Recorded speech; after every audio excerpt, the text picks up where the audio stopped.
Dans un paisible village, Karim, un jeune homme travailleur, voit enfin son rêve se concrétiser.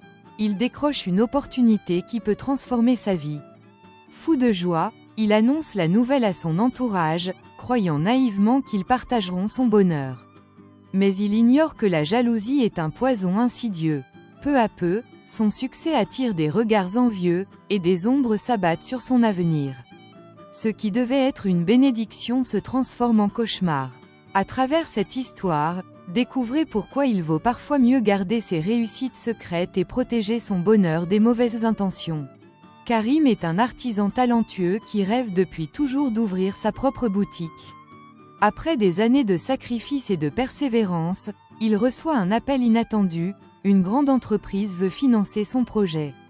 Fou de joie, il se précipite pour partager la nouvelle avec sa famille et ses amis.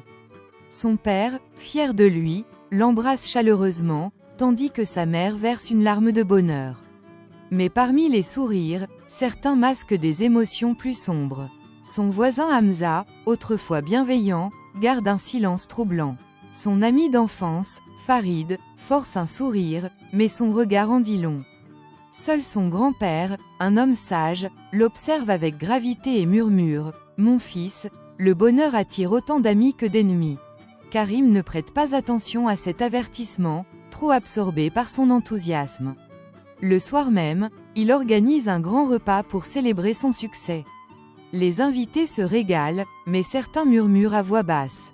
Karim ne s'en soucie pas, persuadé que tout le monde est sincèrement heureux pour lui. Pourtant, il ignore qu'à cet instant précis, la jalousie commence à germer dans certains cœurs. Quelques jours après l'annonce, Karim sent un changement dans son entourage. Son ami Farid, autrefois inséparable, devient distant. Son voisin Hamza, qui venait toujours lui rendre visite, ne lui adresse plus la parole. Puis, des rumeurs commencent à circuler dans le village. Certains disent que Karim a obtenu son financement de manière malhonnête, d'autres insinuent qu'il a profité de relations douteuses. Il ne comprend pas d'où viennent ces calomnies, mais il sent qu'elles commencent à ternir son image. Un matin, alors qu'il se rend à son atelier, il découvre avec horreur que sa porte a été forcée et que ses outils ont été détruits. Son cœur se serre. Qui pourrait lui vouloir autant de mal ? Il se souvient alors des paroles de son grand-père et commence à comprendre, tout le monde n'était pas heureux pour lui. Mais il est trop tard. Le mal est déjà fait. Déterminé à comprendre qui est derrière ces attaques, Karim enquête discrètement. Il découvre alors une vérité choquante, c'est son propre cousin, Yassine, qui alimente les rumeurs. Jaloux de son succès, il a répandu des mensonges et incité certains villageois à saboter son atelier. Le cœur brisé, Karim confronte son cousin. Yassine ne cherche même pas à nier et lui répond avec froideur « Tu aurais dû garder ça pour toi.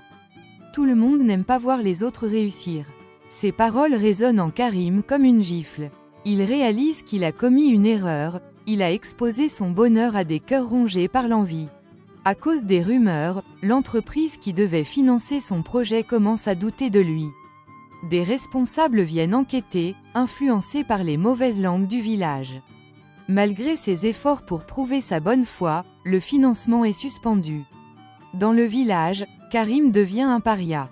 Ceux qui le félicitaient hier l'évitent aujourd'hui. Ses clients disparaissent, et son rêve s'effondre sous ses yeux. Peu à peu, il comprend une chose essentielle, le succès peut susciter l'admiration, mais aussi la haine. Son enthousiasme l'a rendu vulnérable. Ne voyant plus d'avenir dans son village, il prend une décision difficile, partir pour reconstruire sa vie ailleurs, loin des regards malveillants. Des années plus tard, Karim revient brièvement dans son village. Cette fois, il est méconnaissable, il a réussi ailleurs, mais il a appris une précieuse leçon. Il ne parle plus de ses projets, ne dévoile plus ses ambitions à n'importe qui. Il croise son cousin Yassine, qui a tout perdu, rongé par sa propre jalousie. Les rumeurs qu'il avait répandues l'ont finalement isolé. Karim ne ressent ni rancune ni vengeance, seulement une profonde compréhension de la nature humaine. Avant de partir, il rend visite à son grand-père. Ce dernier sourit et lui dit « Maintenant, tu sais qu'un bonheur partagé avec les mauvaises personnes devient un fardeau. » Karim acquiesce. Depuis ce jour, Il garde son bonheur pour lui.